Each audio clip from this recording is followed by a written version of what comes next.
Venevisión. Vamos a conversar con Rodrigo Cabezas, diputado ante el Parlatino y vicepresidente por el Partido Socialista Unido de Venezuela para Asuntos Internacionales. Bienvenido, como siempre, a Venevisión. Muy buenas tardes, Eduardo.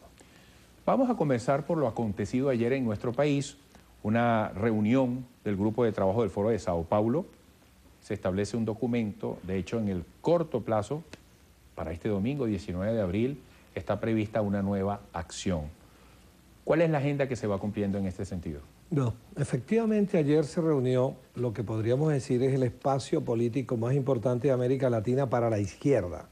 Reúne a toda la izquierda democrática, progresista, revolucionaria de América Latina, partidos políticos de relevancia que hoy gobiernan América Latina, tanto en Brasil, en Uruguay, en Ecuador, en Bolivia, en Nicaragua, en El Salvador, en Venezuela. El Foro de Sao Paulo reunió entonces su comité ejecutivo, el grupo de trabajo, y acordamos, en primer lugar, por unanimidad, el respaldo al gobierno de Venezuela, a su presidente y a su pueblo, en la lucha que se tiene con relación al tema de la injerencia de los Estados Unidos y el decreto de Barack Obama que nos declara amenaza, etcétera, etcétera. Una firme solidaridad.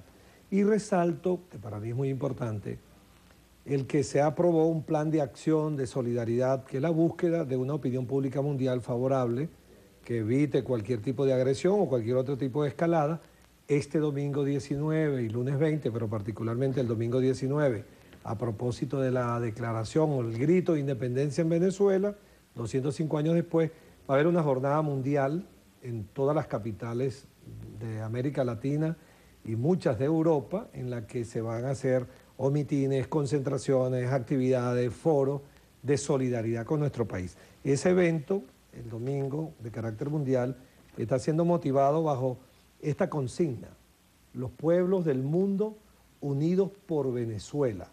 Foro de Sao Paulo el 19 de abril y nuestra consigna que se ha hecho internacional: Obama, Venezuela no es una amenaza, es una esperanza.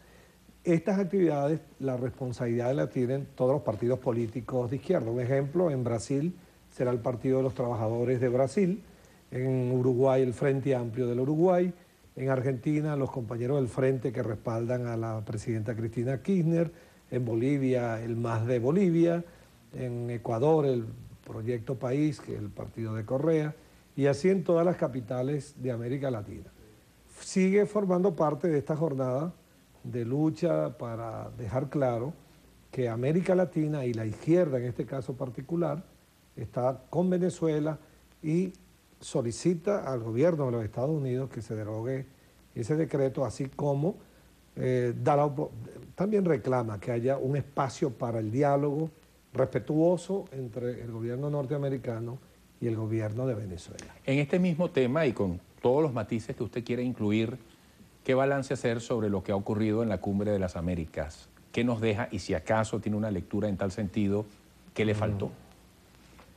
Bueno, yo creo que la Cumbre de las Américas, cuando los años que vienen se escriba sobre ella, porque ahora quizás al fragor de la batalla pudiera no verse, pudiera haber sectores de oposición con los lentes de la miopía, verlo, o la miopía mediática, pero tiene una dimensión histórica en tres grandes direcciones.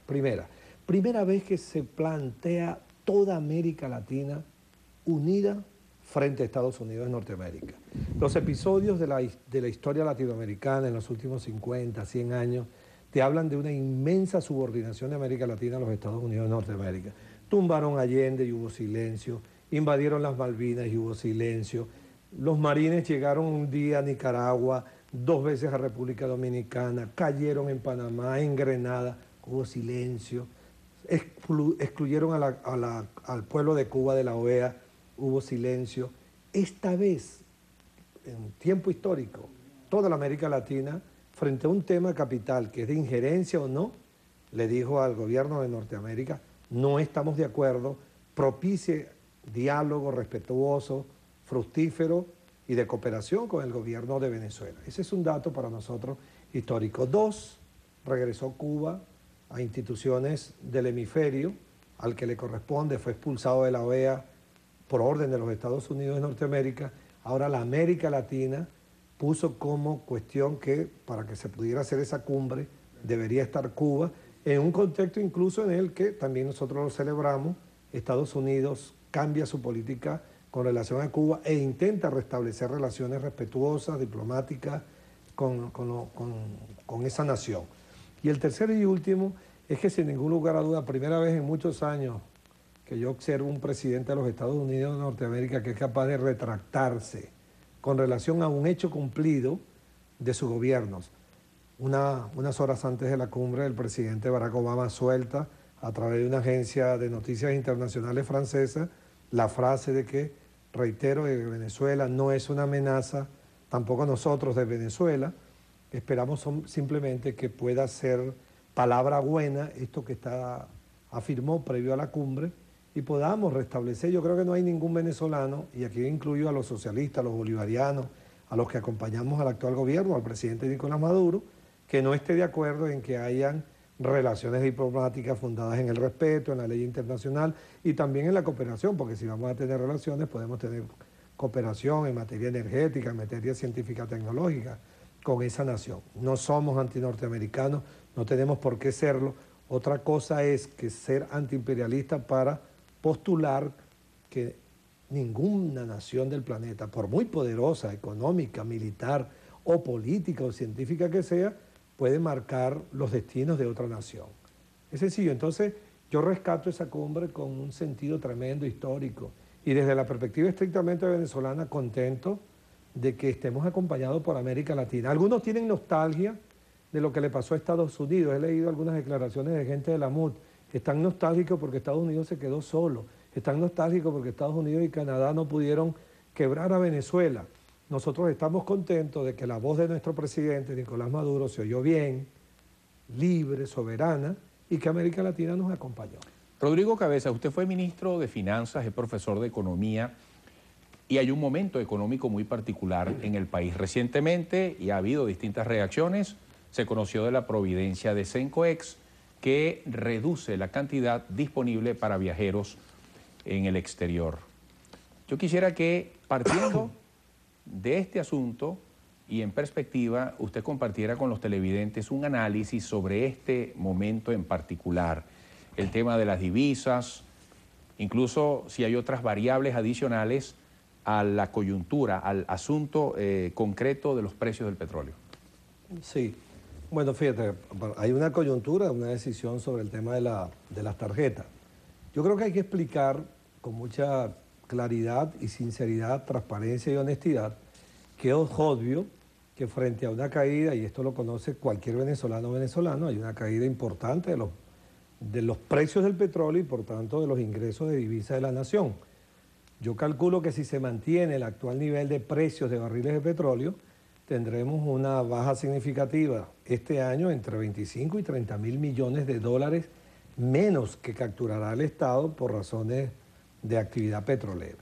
Si es así, una nación tiene que comprender que tiene que priorizar.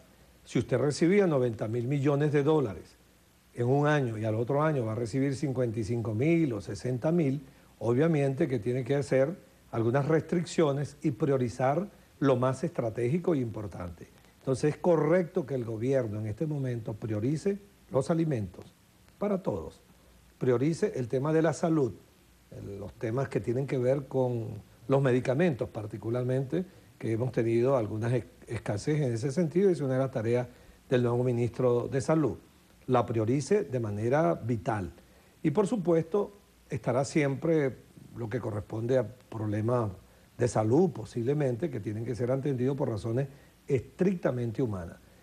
Así entiendo yo esta decisión, que la entiendo también transitoria, porque si se llegase a recuperar los precios del barril de petróleo, podría volverse a ampliar el tema de los cupos para los tarjetavientes, para los viajeros que reclaman. Yo comprendo en algunos sectores quizás el reclamo, simplemente digo como venezolano que tendremos que tener una comprensión del momento económico que tenemos, de una caída significativa de los ingresos de divisas que son muy importantes para una economía como la venezolana. ¿Cómo negar que tenemos una alta dependencia del ingreso petrolero?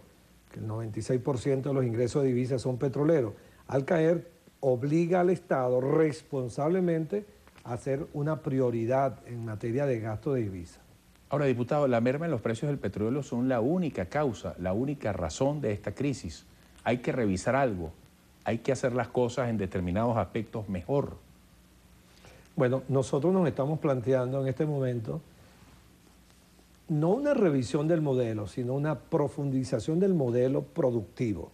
Es decir, en el Plan de la Patria se establece la posibilidad de un horizonte de una economía potencia. Para ser una economía potencia tienes que producir. Entonces, en este momento el gran esfuerzo debe ser el de la industrialización, efectivamente. Superar el rentismo es que nosotros podamos producir nuestra riqueza. Riqueza en el sentido de la economía política, no tu riqueza particular, tus bienes, no. Alimentos, vestidos, calzados, automóviles, viviendas. De manera que es una convocatoria a la industrialización.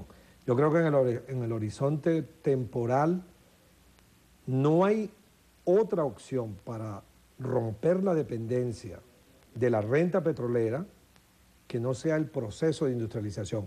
Ello supone un gran debate porque inmediatamente tú me podrías preguntar, ¿y quién va a financiar eso? ¿Quién va a resolver la categoría inversión? ¿Quién va a colocar la inversión? Bueno, la coloca la sociedad, la coloca el Estado y la coloca los capitales privados. Por ello nos hemos incorporado al Mercosur, por eso hemos invitado y hemos tendido una mano al sector productivo que venga a trabajar, que no venga a especular, al sector productivo que quiere exportar. Pero, diputado, fíjese, ¿qué papel juega la confianza en todo esto? Ayer el presidente Maduro decía, ya basta de conversadera, de reidera. Vamos a radicalizar la revolución.